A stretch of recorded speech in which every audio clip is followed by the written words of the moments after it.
Hi, this is Welcome to Self, and I'm your host, Dr. Hayley D. Quinn, fellow human, business owner, and the anti-burnout business coach. I'm here for service-based business owners like you to help you increase your own self-care and self-compassion, change the relationship you have with yourself and your business, and help you elevate your business to a new level so you can live the full and meaningful life you desire. We are all on a continual learning journey, so let's learn together. Welcome to Self is a place where you can come and learn about the practices that will assist you as a business owner and get tips on how to engage in your business in a way that is sustainable for you.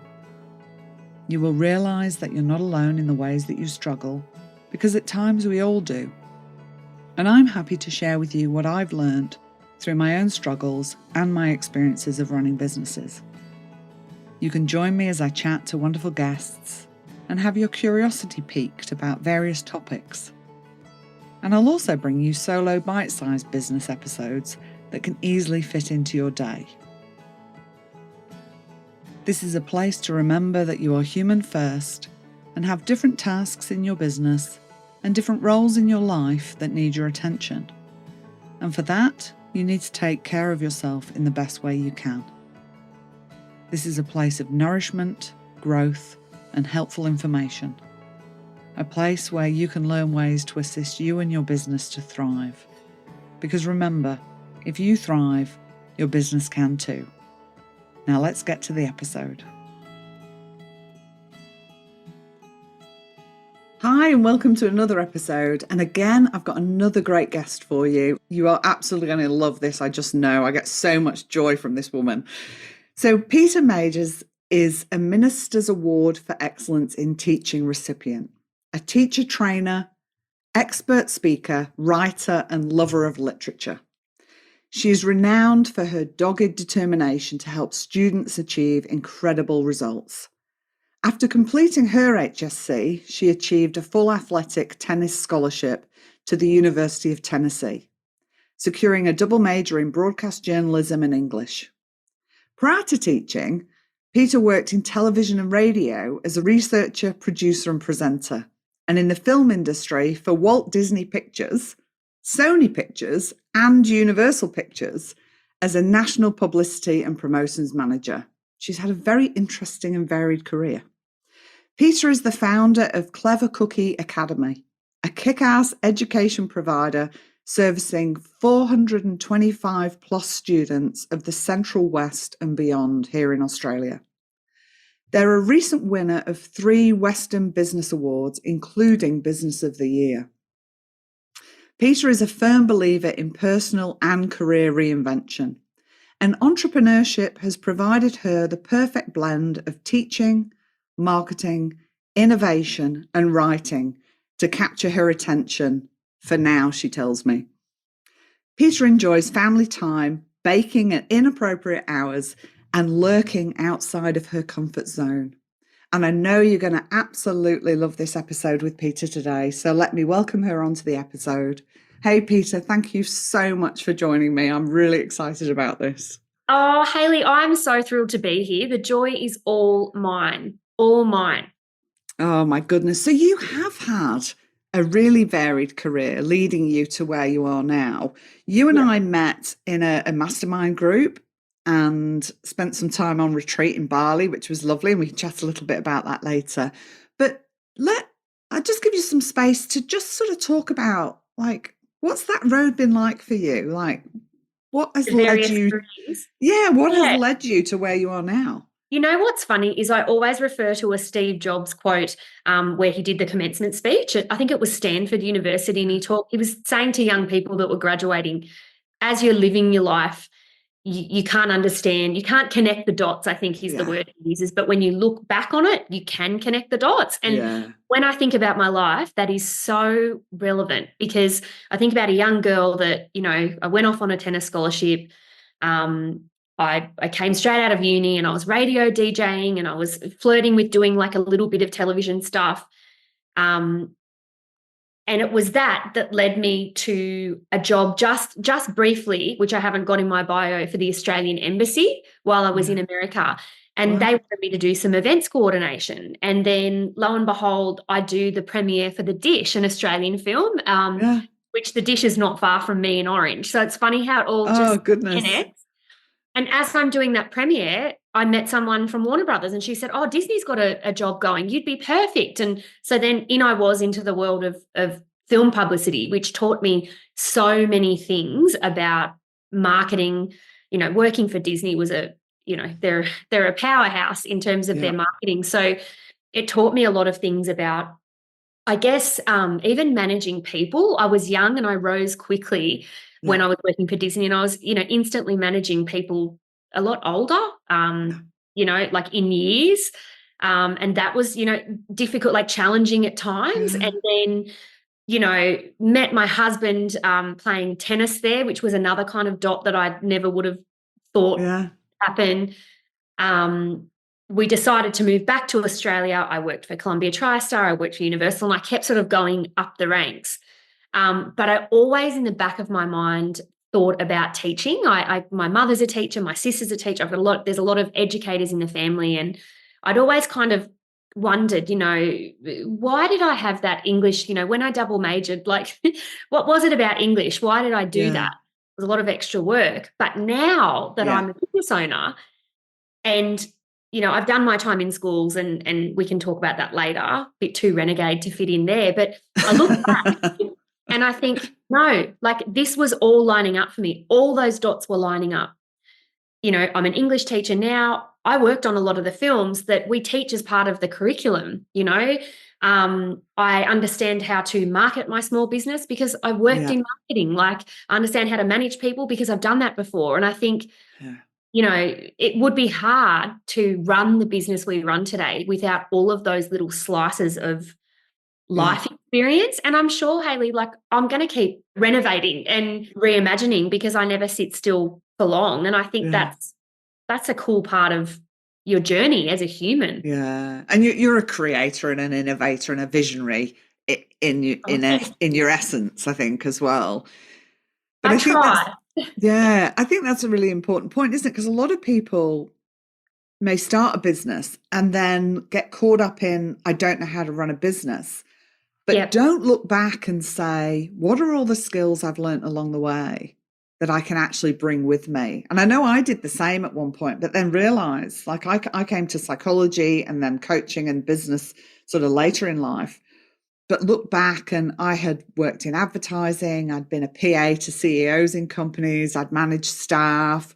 I'd worked Yeah. in bookkeeping departments. I'd done procurement of things, all sorts of stuff. And then it's like, oh, actually, we can take all these threads and weave the business that we've now got. 100%. Don't you think that makes you such a better entrepreneur for having Yeah, had those experiences, or even in your psychology, absolutely. relating to people in those Yeah, fields? You yeah, know, absolutely. it's so important, I think, to not get stale. And I think a lot of people I don't know, sit in jobs they hate and kind of go, Yeah, oh, like, woe is me. I don't have a lot of tolerance for that because I'm yeah. just like, well, then make something happen. Like, Yeah. And I you know, think people do, they get stuck in fear, right? yeah. It takes courage to make the change. It takes courage to go overseas on a scholarship. It takes courage to somebody say, hey, there's a job at Walt Disney. And you go, okay, I'll apply for it then. Some people will Yeah. be like, oh, that feels too much, or and we Yes. can get stuck in that. But there's ways of, I guess, future thinking and connecting with the courageous part of us that can help us step forward and make these changes. I think Yeah. it's interesting. You had all this experience with, publicity and marketing, but that's not where you chose to take your business. I mean, you could be on here saying, I'm like an absolute epic marketer. Come and work with me. I'll know how to market your business brilliantly. Yeah. But you went into that teaching realm. Yeah. But that wasn't for you. Like you say, you're too renegade for that. So tell us a little bit about that. Yeah. So it's funny you should say that about marketing. We get approached all the time because of our socials. Mm, Like, will you help us? And I'm not going to say I never will. Like, yeah, that's the thing about me is we might yeah, at one point do a bit of consulting. Like, um, So the reason for, I guess, not staying in teaching, it's kind of controversial. And I was asked by a national newspaper to actually write about why did I leave, Yeah. because I'd won a minister's award, and I resigned within 6 months of winning the pinnacle award for Yeah. what it is that I do. Yeah. And when I wrote the award, I did write about some of the factors, because it wasn't just one thing. It was, Yeah. death of 1,000 paper cuts. Yeah. But, the things that are spoken about in the media are true. It is a heavily administrative job. Like, as a teacher, you just want to be in your classroom impacting kids. Yeah. And they just throw all of this paperwork at you that's unnecessary. It's not going to actually help the kid. And after a while, that becomes, especially I'm a creative too. Like, don't bury me in your administration. Yeah. Let me in the classroom to impact, blow kids' minds and get excited about text and excited about, the subject. And I think it's just like any government thing. There's a lot of bureaucracy. There's a lot of red tape. So the administration thing is true. I hear people all the time say, oh, they're not paid well enough. And probably that is a factor, but that wasn't my factor. And I think I'd started in film, which it's a glamorous job. So they're often not paid well. So even though I had a lot of responsibility, it wasn't as if it was a money situation. Yeah. People will talk about, that behaviour is declining of kids and parents interfering, and, there's not respect for the profession, and some of those are factors. But when I wrote this article, and it was a good article. And then I did some soul searching after, and I thought, well, Peter, you weren't honest. You weren't 100% honest, and you didn't go there. And that might have been a fear thing for me, because I now operate an education business. And so you're a little bit like, oh, and I work in schools still as a consultant. Yes. But there was something in me, like a bit of a clipped tongue, that I was like, no, I have to start talking about this. So recently, like literally within the last 2 weeks, I started a TikTok account, of all things, and I finally said it. And I can't remember exactly how I articulated it, but it was like, is there anybody else out there who loved teaching, loved the craft of teaching, loved working with kids, but left because of the adults in the room? And it exploded, and it made me go, gosh, actually, like, I'm not alone. I'm not alone. A lot of people have reached out working in government jobs, like nursing and other places like that, saying it is just rife. But for me, Hayley, it was really difficult, because I left corporate, very corporate kind of things, and I went in with this real Mary Poppins, I'm going to change lives. Everyone's going to be on the same team. And when I look back, I must have been threatening, and I didn't even realize it. I was there thinking, teach me all that you know, and trying to just sponge it all in. And there were many operators that had gone from school to uni to school, and in many cases back to the same school that they went to. And so when I look at it now, I'm like, well, maybe I've gone and lived overseas. I've had these other experiences. But it was at a point where, like, I didn't feel I could talk about any, like, I remember getting to a point where it was like, don't talk about your past lives at all. Goodness me. I would look in the mirror and think, I can't wear that because they are going to judge what I'm wearing today. One thing I spoke about on TikTok was I like to bake, as was in my bio. So I'd always bake staff birthday cakes. And I had this woman just rip me because, even your birthday cakes are trying to make other people look bad. And oh my goodness me. I mean, that's like, so somebody in their threat system, isn't it? I mean, you're a powerful, dynamic woman, and I guess that is threatening to some people, but it's like it was making you shrink yourself. Oh, 100%. Like, I've said to people that I've seen since I left, I'm sorry, I probably wasn't like, I was like diet Peter. I wasn't like caffeinated Pete, like I just like shrunk, because I just thought, well, having any kind of pizzazz, and the other thing was like relationships with kids. If kids liked being in your class, big target on your back. Oh my goodness me. So, I mean, isn't that what you want? That kids I hated school, isn't it? Wouldn't that be like, love it, enjoy it, go to their classes? Oh, Hayley, I could like literally, and that's what started flooding back to me. And I've realized, like, I just I did not acknowledge the fact that I was bullied. I was bullied. Yeah. Yeah, And absolutely. yeah, and I didn't leave only because of that. I left because with my kind of personality, I'm going to overwork. And if you are Yeah. capable as a teacher, you get it all. You get the do the student leadership, do the sport, do the this, do the that. And I'm just saying, yep, yep, yep, yep, yep. Yeah. Until I am. So I have to acknowledge my own Yeah. part in why it didn't work. I will overwork. Yeah. But I kind of, and I think that was part of, you said, like, why start a business? Well, if I'm going to overwork, I'd Do rather it do for it. yourself. Yeah.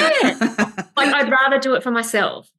But yeah, it's just been really validating to have not one, not two, thousands of people Yeah. reach out in the comments. And then ones who are too afraid to do it publicly are like direct messaging me saying, thank you.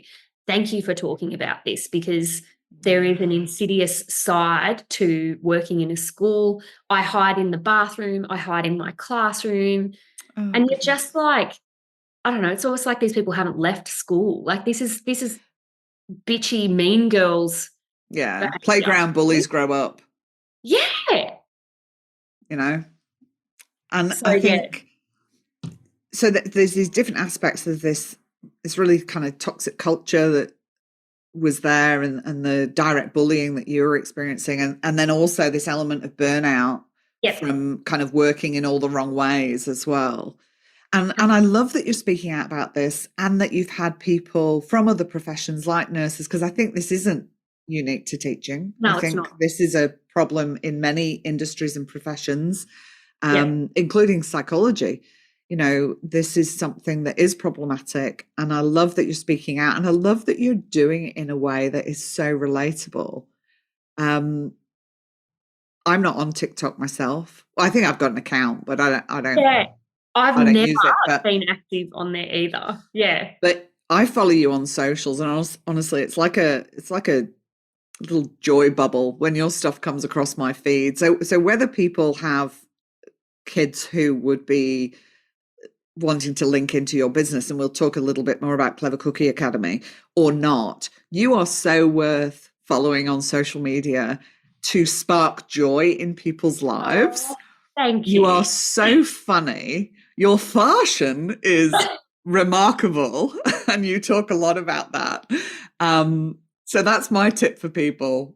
Just if you want some joy in your life, follow Peita on Instagram, because it's fantastic, Oh, and her husband as well, and the team that you've got working. You do these fantastic reels.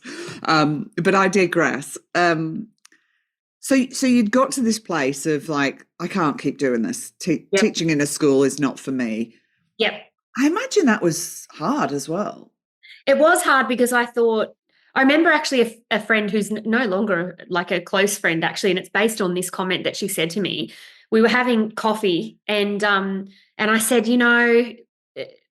having moved from film to teaching, it's not what I thought. It's not what I thought it was going to be. And I'll acknowledge that I went in Pollyanna. I thought, Yeah. bake each other's scones and plait each other's hair, and it just wasn't what it was. But she said to me, oh, well, what are you going to do? Like, you can't reinvent yourself again. Those were literally her words. And I'm the Wow. kind of person that my husband will say this, if you issue me a challenge, if you tell me I can't do something, it just it lights me up, Hayley. It's like, Yeah. sometimes I almost feel like I seek that people, because then it's like, oh, you think I can't? Like, no. Just watch me. Yeah. So I kind of, it was awkward because I'd won this award, but winning the award brought out the vitriol even more. Yeah, I bet. Even more. And, without going into all the details, it was people that were in positions to make your life that bit harder. Like, I'll give you the extra playground duties. I'll give you the extra exams. Like, just stuff like that. And I just thought, I'd asked a little bit of support from exec at the time. Nothing was going to happen.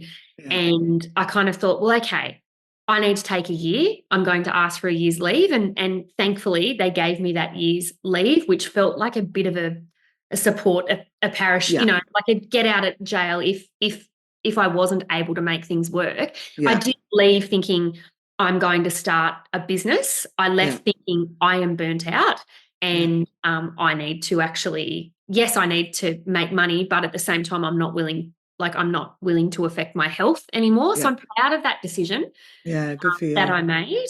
And then, I had been the primary earner because I was a head teacher. So I managed a department. And the time my husband, Rob, had retrained from his corporate career. Yeah. And it was the weirdest blur because he's training to do something, or early in the stages of doing something that I initially thought was going to be great. I felt like I'd let him down the path because, he was like this, and he was experiencing, I wouldn't say the same amount of vitriol, but I would say culture shock.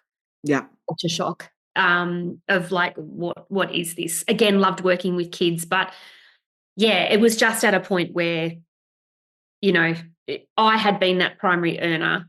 He was still working in schools. And I thought, you know what? We've got this shed on our property because we live out of town. It's just sitting there. Let's just refurb it, not fancy, but to where I could just take some students and that'll just bring in, even if it brings in the food money, that was really the attitude.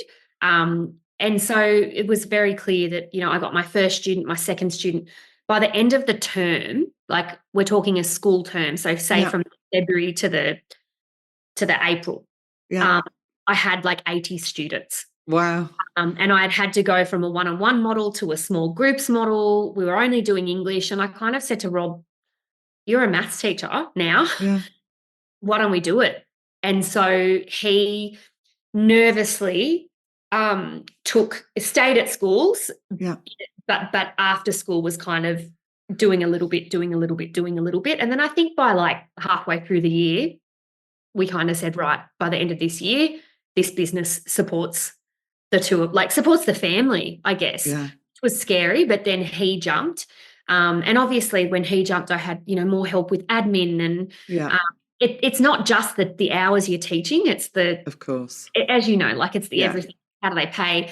So within a year to 18 months, we had outgrown our little shed and we had to get premises in town. And now we've got, an entire floor of a building and like you said, like 400 plus students. Wow. So it's not something that I set out to do, but I'm definitely so glad that I did not stay somewhere miserable.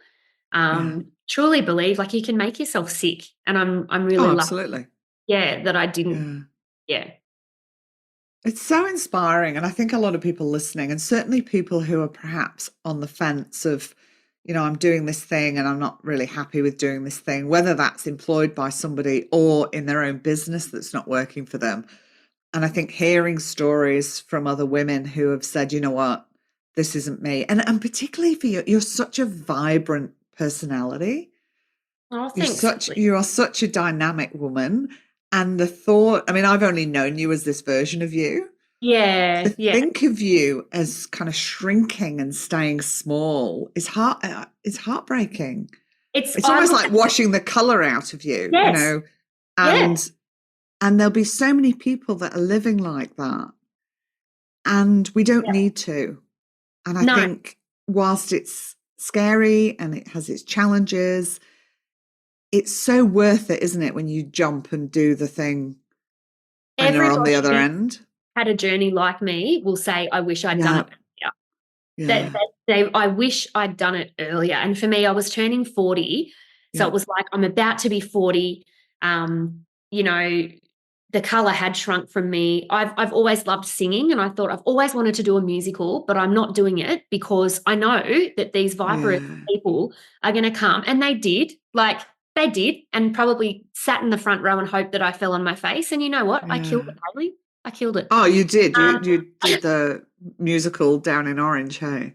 Yeah. So I've done a couple, but those things, like when you say the colour shrunk, like my wardrobe changed when I worked there. Like even little things like that you just think like, how did I allow this? And it's that human need for belonging. And, I get why it happened, but then I look there now and I just think, even though there is that small percentage that still continue to follow my business and troll, now instead of feeling sad and like, I don't know, attacked, I just think, God, I truly, I've come to a place where I pity them. I feel Yeah. really sorry for them, because I think, how sad must your life be if Yeah. still you want to follow my business, like you And mentioned my attack you. fashion before, Yeah. like say nasty things. It's just like, oh, life's too hard. Yeah. You're clearly really unhappy. I got Yeah. out, Yeah. you know. Which can be hard for people to see, right? But you mentioned before about, you'd started changing what you're wearing. And for Yeah, anyone listening, I would invite you to just take a moment to think about, how are you showing up in the world, in the way, the things you're saying and the things you're not saying, what you are perhaps wearing or not wearing, and just check in and just see, am I actually living as the version of me I want to, or is my context impacting that in a negative way? And that can be a start for people, I think, to tune in, get to know themselves, and then start to ask other questions around how they want their life and their business to be. yeah. Almost like, am I losing myself in this? And Yeah. that's what it was. I mean, clothing's just one little example, but Yeah. it, even in the work patterns, and I don't know, like Yeah. I would come home and mark for hours and hours and hours, because Yeah. that's what you did, and everyone was a martyr. Or it was actually interesting. There were either really hard workers or people that did nothing, Yeah. and not and not a lot in between. But I speak about the fashion one purely because I can remember Rob saying to me one morning, I was making the family late, and you know what it's like in the morning trying to get kids to school and yourselves to school. And I had just a pile of clothes on the bed, and he's just like, they all look great, Peter. And yeah, I couldn't, there was almost like a bit of Yeah. a breakdown moment, that like I just was trying to be who they wanted me to be, to just Wow. live in peace, I was going to say, it sounds like you're in your threat system, even just choosing what to wear in the morning in case it was the Yeah, wrong thing that would attract this attacking behavior. yeah, yeah. And That's then, so sad. when you see it then translating to like the kids that I'm teaching, I feel like they're taking it out on them. Like, yeah, it just was yuck. But yeah, my message would be that if you feel you are losing, and it's taken me, what, I'm 5 years in business. Yeah, Yeah. it's taken me this long to actually admit that this happened. So you Yeah. would be better to say, I don't know, is that like post-traumatic? Like, I don't know what it is, but it's taken me this long to be brave enough to just be like, this happened. And even in the marketing of our business, we're a little bit cheekier now in terms of, Yeah. there are teachers that don't like that kids that they teach go and get extra help. And at first, we didn't kind of talk about that. And now we will do full on reels where we make fun of Yeah. that. We're like, Yeah.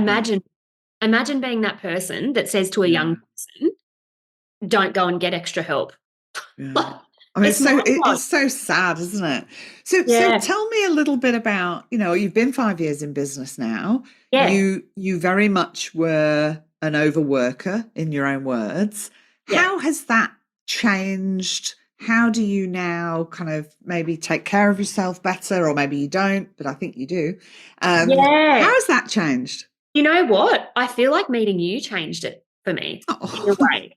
It, oh, in that I reckon for the first solid 4.5, it was unhealthy, and there were a lot of moments where I went, hang on, I left a job where I overworked, and now all I've done is created myself another job where I overwork yeah, way worse. So which I will isn't say, uncommon, right?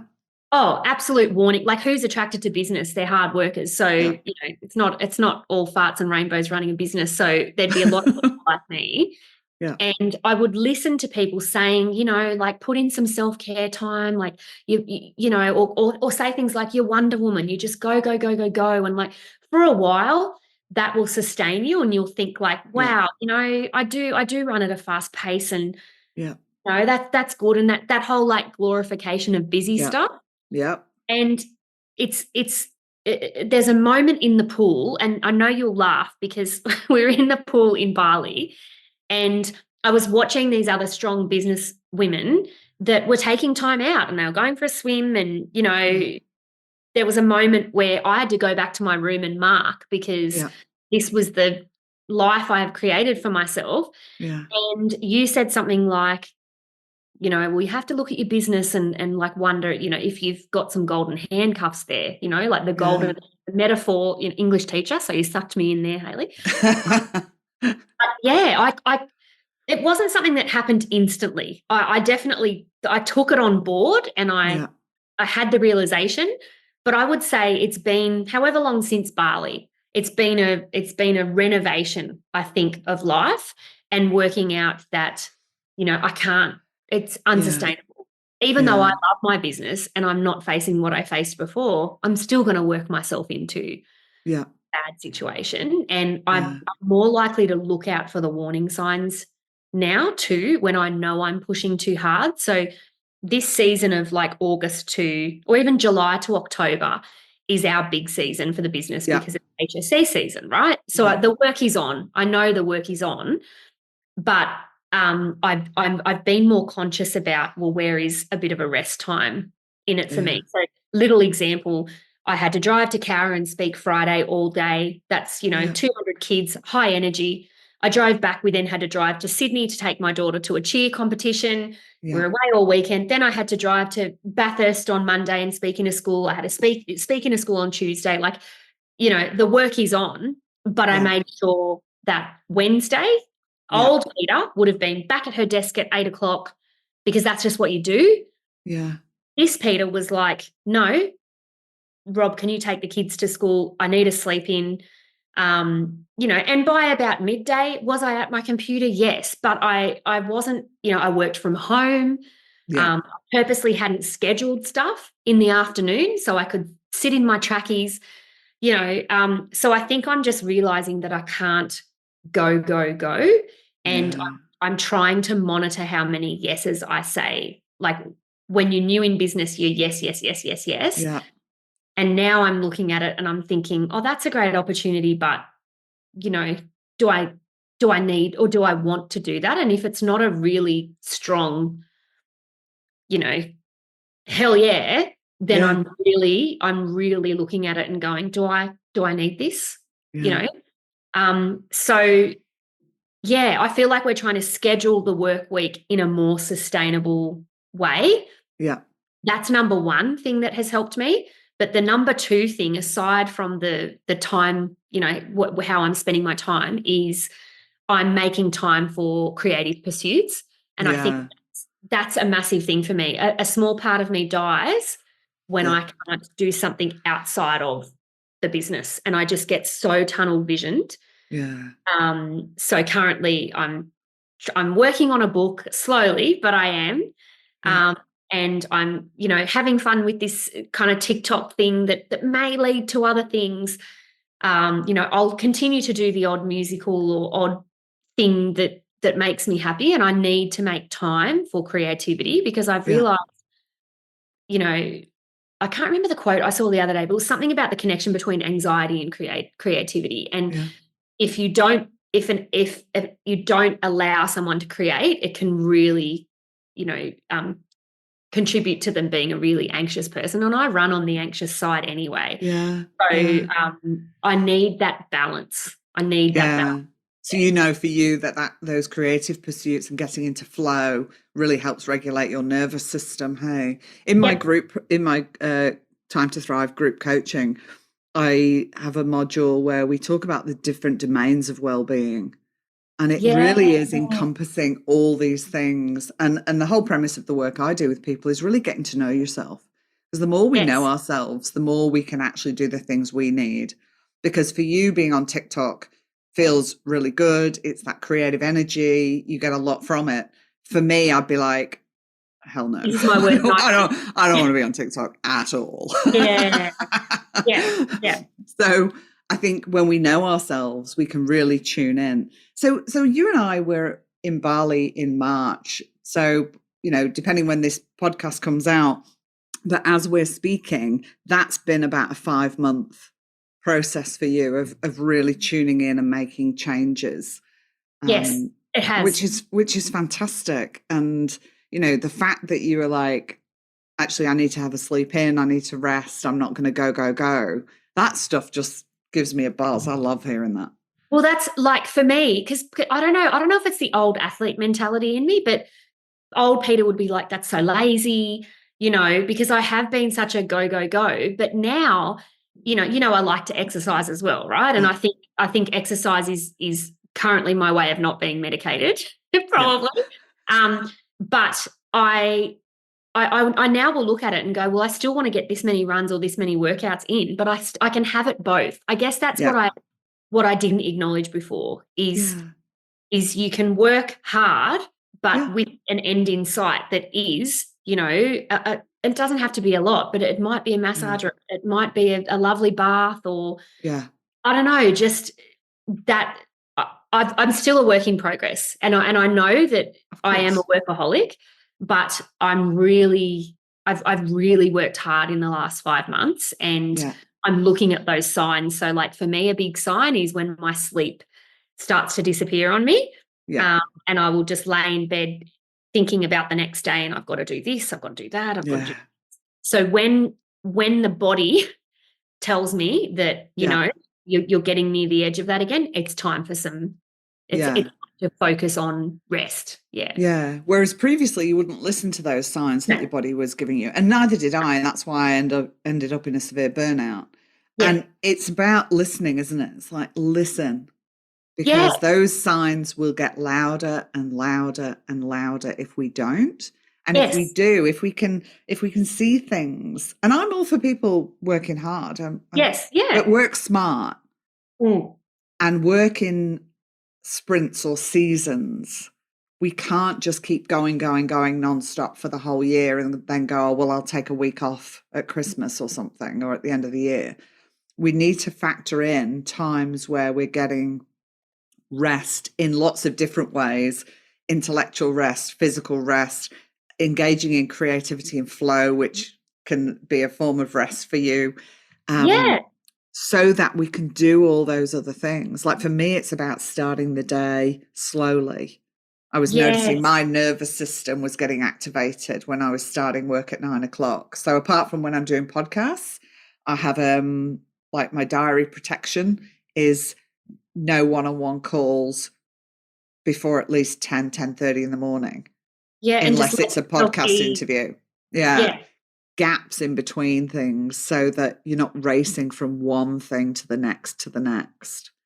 Yes. See, these are things I could implement. Like I'm hearing them and I think I'm a terrible racer. And I also have to be told, like, I'm glad that Rob is nearby because he's like, up for a walk, we're walking around the block. Because otherwise I would work from 9 until when the kids start arriving at 3:30, and then we teach until 8 at night. So a normal day for us is 15-hour days, and we've been doing it for 5 years. Up until we renegotiated the timetable this term, and it was like, no, actually, I'll do 3 full-on days like that, but then the back half of the week, that's why we're doing the podcast today. It's a Thursday, it's my protected day. It's my day where I do things that fill my cup. So that's a huge, has been a huge, just a huge change. Yeah, that's wonderful. I will never forget your face in the pool in Bali when we were talking about diary management. Oh. Do you remember this? Yeah. I just, everything you said, I just was like, oh, that's the thing you said. It wasn't the golden handcuffs. Sorry, I got that story wrong. It was when you said, this is actually the change moment. I can't believe I screwed that up. Sorry. You didn't screw it up. The golden handcuffs was another thing that we talked about. Haley dropped some like good bombs, right? You've got to know it. And you said, Peter, every time I hope I'm saying it the right way. Every time you're saying yes to something you don't want to do, just go to your diary and write 4 p.m. resentment. The word. Is that the thing you're talking about? And I just was like I didn't even. I know I didn't cover it well because it just blew my mind that, hey, I'm saying yes to all this shit I don't want to do. And that's my fault. I'm not protecting my boundaries. And then 4 o'clock rolls around and I am like livid with myself. And that has been part of the saying no thing, like connecting when I said, say no to some more things. That is just, if I could give anyone advice that's listening to your podcast right now, it's try this trick. Just put resentment, Yeah. you know. Anytime in your diary that you do not want to work, if you don't want to put a client in at 5 o'clock or you don't want to see somebody at 9 in the morning, just block it out, call it resentment. And when you go to then put it in your diary, it's this reminder of like, I'm going to resent doing this. So I'm going to say no. But you know what I realized too from you teaching me that is though the other person that's asking you to do the thing, they're protecting their boundaries. So they're sitting on the other side going, oh, actually, like that 4 p.m. on a Friday suits me because Timmy's got swimming and blah, blah, blah. And they're actually protecting their boundaries and you're shooting yourself in the foot. Yeah. Like it just, I don't know if it's blowing anyone else's mind, but it really, I remember it was the first thing I said to Rob when I got out of the car from the plane. Yeah. I said, do you know what someone said to me on this trip? And he was like, wow. Yeah, it's so true. I love that. Yeah, it's just protecting your own boundaries so that you're not upset with yourself later because no one else got you in that situation. You did that. Yeah. You did that. Like crazy. Absolutely. And the other people are happy because you gave them what they wanted, but at your expense. Because this is the thing, every time, and I teach all this in the Time to Thrive group coaching, is, every time we're saying yes to someone else, we're saying no to ourselves on some level. And we need to flip that. People think it's really hard to say no. And it's like, well, it's not. You're just saying it to the wrong person. Yes. And if you're they're really not good at willing saying no to yourself. Yeah. If they're not willing to graciously accept your no, then are they the kinds of, I don't know, customers or people that you want in your life too? Yeah. Like it goes deeper than that. Yeah. Yeah, absolutely. No, I think it's something I think as your business gets more established that you're more comfortable doing, obviously. Yeah. Like first you're yes. You want it at midnight? Sure. Yeah. But then you're actually digging yourself in a hole because those customers remember and they're wanting to hold you to those same things that just aren't sustainable. So if I was to do it all over, I would have been not less giving early on, but more, I would have policed my boundaries harder because then you have to re-educate the customer, don't you, on what you will and won't do. Yeah. You've got to think about, am I building the business I want to be in? Yes. Or am I going to build a business that actually is a bit of a cage that's keeping me captured in it? The golden handcuffs thing. And that's the thing, if it becomes a successful business, but you're having to burn yourself out, you are kind of wearing these golden handcuffs because on the one side, it's like, but it's making me the revenue I want and getting me, the business is successful and maybe my ego is feeling really good because my business is successful, but it's keeping me chained to something that actually is no good for me at all. And ultimately I'm not enjoying. So I think that we've got to be careful of that. And it is a tricky balance at the start of a business because obviously you need to build your business. But I say to people, hold in mind though, are you building the business you want to be in? Yep, that's right. And also to be brave enough that if you built something and it's not quite, I don't know, purpose driven, then you pivot. Renovate it I love that term, renovate it.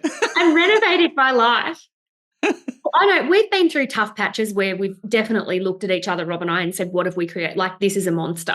What have we created for ourselves? And I think the power of it is of having your own business is you can work out what you're willing to do and what you're not, and you can renovate it. And I read something recently and I thought that's actually really true, is in your life, you'll go through periods of time where maybe you're not as passionate about the thing that you do that makes you the money. But as long as in your life you have the other pursuits that you enjoy, that is balance. I think a lot of people go, oh, I have to make money from my passion. But how many people do you know that, like, I don't know, they're painters and they love painting in their little art space. And then the minute they're selling their paintings, they're like, I hate painting. Like they lose the, And that's the thing, isn't it? It's having these other, and again, looking at these domains of well-being and that financial well-being may come from your business and some of perhaps the intellectual stimulation or something might come from your business, but fun and creative pursuits and social connection may not come from your business. That might be from something outside your business, and that's okay. And sometimes business is really boring. That's right. Get over it. Find That's something right. interesting outside of your business. Your business is not there to entertain you. Yes, that's Yeah. right. Yeah. I think I had it twisted at times where I'm like, you have to make money from the thing that gives you joy. And maybe Yeah. that's the perfect world, but as long as you find some aspects within Yeah. business that are enjoyable, it's Yeah. okay to go, well, this is what brings the money in, and this is, currently. And we're always changing, we're always fluxing. Like we're talking about TikTok before. I might do it and go, oh no, I'm not enjoying that. But Yeah. I'm not stuck. I'm not relying on it for anything. I'm Yeah. just experimenting. I'm kind of Yeah. like, what's the term? There's a person that I follow, and she's all about fear and like breaking through your fear. Judy Holler, and she's got a book, Fear is My Homeboy, and in that she talks about fear experiments, and Yeah. she's kind of like, just every day do something that you don't want to do, like Yeah. something that just pushes you out of your comfort zone. Like I was driving to a school 2 days ago, and there was a massive accident on the highway, and I have no sense of direction, Hayley. Like I could have been somewhere 10 times, and I'm relying on Yeah. that.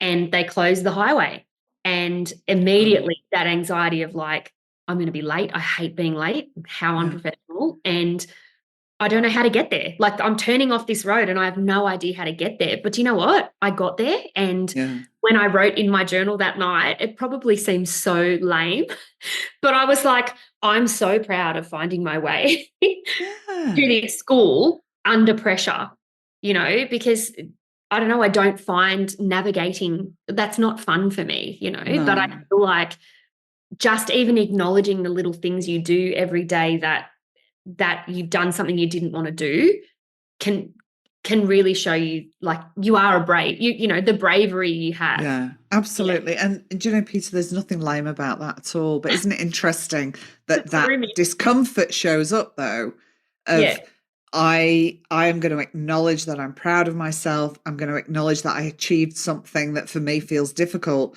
but to Yeah. say it out loud in public, I want to shrink a little bit and say, Yeah. oh, this might be lame, but it's not, is it? But this Yeah. is unfortunately the context and society that we live in a bit. Yeah. And it's great for other people to hear that, because lots of people struggle to acknowledge. And for me, celebrating the things, no matter how small, and again, I talk about this a lot, and I talk about this in the work I do with people, celebrating ourselves and the things we do, whether they're small, big, or in between, is so important. Yeah. And I'm terrible. Like I really need to work on that. I definitely achieve something and I'm on to the next And thing. then on to the next thing. On to the next, on to the Absolutely. next. I wish I could be better at that. And the journaling's helping a little bit with that. I just have Yeah. to, at the end of the day, I'm starting to realize little things like I got to Bathurst, Yeah. they're big things. And like you said, everyone's different. Like Rob will say to me, Peter, how can you get nervous about driving to, I don't know, to Bathurst, but you can get up on a stage virtually in your undies and sing a song? Yeah. That's that's my worst nightmare. Like we recently did this dance for cancer, and he was dying, like dying. And to me, I look at him and I have so much admiration because he's the logistics man. He can get where we need to go. Like he's just so clever in all the Yeah. ways I am not clever, which is Mm. probably why our business You're works. an Because amazing team. Yeah. yeah, but I like it's funny, isn't it? One person's nightmare is another person's like no sweat. Yeah. So Yeah. Oh, that's fantastic. So tell people a little bit about Clever Cookie Academy, because I'm sure there's people who are listening who have kids who are in school, yep. and I would have loved Clever Cookie Academy when I was a kid. That maybe would have stopped me dropping out of school. Oh, that's so nice. We definitely recognise school is not for everyone. And Yeah. if you're one of those parents that like my kid has to get 99 ATAR, you're probably not a good fit for us Yeah. because we're very much about keeping it in perspective and healthy kids and sustainable study practices. Yeah. So in terms of our business, our whole mantra is that trying hard is cool, and it's a good thing to try. There's a lot of Yeah. apathy in young people today, unfortunately. Just Yeah. sometimes they're a little bit, I don't care, or and sometimes it's just that they're not cut out. Like, school is a very in a box situation, but the minute you walk into our place of business, it's colourful. It looks nothing like a school. It smells nothing like a school. Yeah. The biggest comment we get is, God, that session went fast, or, Wow. I loved that. And that's why we're always sharing testimonials, because it's like, we've never had to advertise because people like being there. But I guess in terms of what we do face-to-face tutoring, which is helpful. We have people drive up to 2 hours, which is so lovely. We go into schools and deliver boot camps. So we hit the road, and we're often, all over Australia, really, delivering kind of skills boot camps to kids. But then we also teacher train as well. So we do professional development. We do holiday masterclasses. So quite often people from even as far as Sydney, parents will come for a bit of a staycay, and they'll do the orange wineries, and then they'll send their kids to like some HSC boot camps.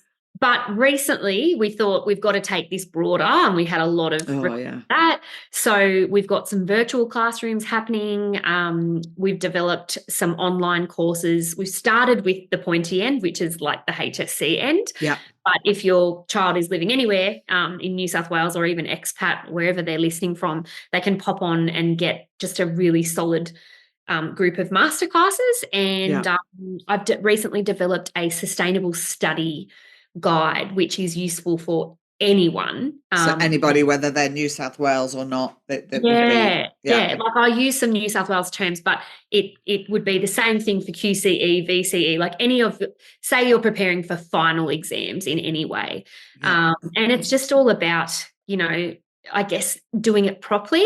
Kids think that when they write their notes out over and over, they're studying, but there's so many better, funner, more interactive ways. Like that way doesn't work. And I think in school, teachers are stressed. They're trying to get through the curriculum, so they don't actually teach them how to study. So kids are facing exams and they're like, oh, I don't know how to do this. So we've priced it really altruistically. It's like for $50, you could literally change your kid's relationship with, how they feel about preparing for an exam. And I'd like to think it goes beyond exams of this, in the scale of your life. It's more studying's a lifelong how am I proactive? And learning. Like, I guess that's the thing with us, is we're passionate about, like, as you age, you don't stop when you finish school. You don't just stop learning.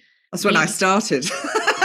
Well, look at us. We're perfect examples. We're career retrainers. We're constantly learning, right? And I think it is those people that learn one thing, go into the job, and they're like, well, I don't like this.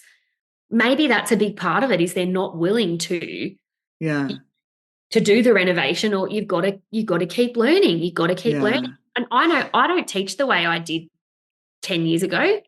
Like, you could take all those resources and chuck them in the bin, because kids change. I've changed, So it's a lot of fun. And I say for now, because Hayley, like, I'm a work in progress.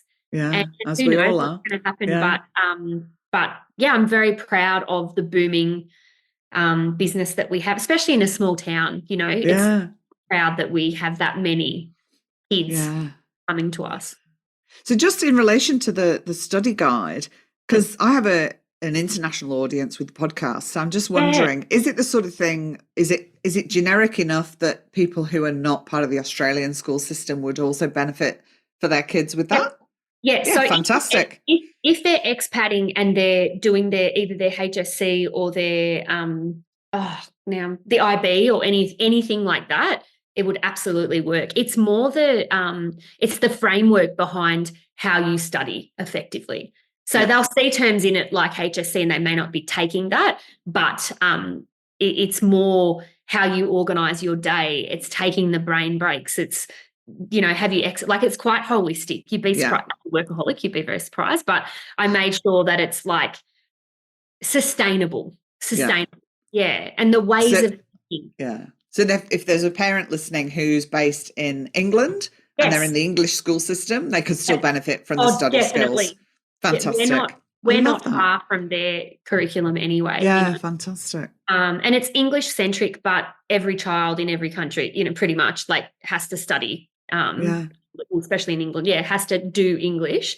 But so many people are coming back saying you wrote it based on English, but gosh, my kids benefited from using it for maths and for yeah. science because it's more than it's the It's a mindset. skills training and mindset Yeah, stuff. it's Yeah, basically, like, long story short, kids study passively and they need to study actively. yeah, So it's shifting them from they think they're studying, but they're just yeah, like in their room wasting their yeah, time. yeah. Yeah. Fantastic. Oh, I love Yeah. that. So I ask everybody this question that comes on the podcast, and I'm always curious about the answer. Mhm. If you could meet your 80-year-old self today, what do you think she would say to you? Oh. I hope she would say, you've done enough. To be honest, I think it's never enough. Yeah, Maybe in Buddhism, like, they say you're put back on the planet to learn a lesson. I feel like yeah. probably I've been here a lot and I haven't learnt that one yet, that it's enough. Yeah, Um, so I hope that she would say, gosh, you wore a lot of hats, you did a lot of things, you impacted a lot of people, and it was enough. That's what I hope. Yeah, I don't know. Is that a weird answer? What do people normally say? I love that. I love that your mind goes to, is that right? Did I? Isn't it interesting? I think we're so curious as human beings. Your Yeah, answer is beautiful. And I think yeah. she might say, you wore a lot of hats, and my gosh, the fashion of them was wonderful, darling. Thank you. I do try. Oh my gosh, Peter, honestly, it's a pleasure to know you. It's an absolute pleasure to know you, and it's a pleasure to have had you on the podcast. And I think your story and the things you've done in your life are inspiring. I look forward to reading your book, Thank you. and I really do think people will get a lot from the episode. I will put all your links in the show notes, and I highly encourage, I said it earlier, I'll say it again, if you just want some joy sprinkled in your life, follow Peter and her husband Rob on Instagram under Clever Cookie Academy, because their reels are just fantastic. Oh, thank you, Hayley. And I would say to people listening to this, I credit you so much in terms of changing my mindset. So if there's someone out there that, like, if you identify with even a tiny bit of my story, get behind Hayley and get into her course. I've seen her, like, some of the slides, and they look incredible. And I have no doubt that at some point I will be joining. But just knowing you as a human, it's that sense of, I can't explain it, but you really are, like, you're a chicken soup for the soul. And to know you is, you have to know you to understand that. But I'm sure that's what all of your clients say, and that's what all of your coaching clients say. So thank you for the impact you've made in my life. I sincerely mean that. Oh, thank you, Peter. It's been such a pleasure. Thanks for coming on. No worries. Thanks for having me. Thank you for sharing this time with me today. I hope our time together has been helpful and supportive. If there has been something in this episode that you have found helpful, I invite you to share it with another person you think might benefit. If you've benefited in any way from the podcast, please do me a favour and show my pod some love by giving it a 5-star rating and review. Ratings, reviews and shares really help to increase awareness and reach of the podcast, allowing this helpful information to be spread more widely. All reviews are welcome and much appreciated. If you do share on socials, remember to tag me so I can see who's listening, because you never really know over here in podcast land, and I can reach out personally to say thank you. If you'd like to be notified when the next episode airs, please use the link in the show notes to join our mailing list. If you have any particular topics you'd like to learn more about, or guests you'd like to hear from, please reach out and let me know. I'd love to hear from you. Music and editing by Nissa Ray. Thanks, Nissa. I wish you all well in your relationship with yourself and your business. May you go well and go gently. And remember, if you thrive, your business can too.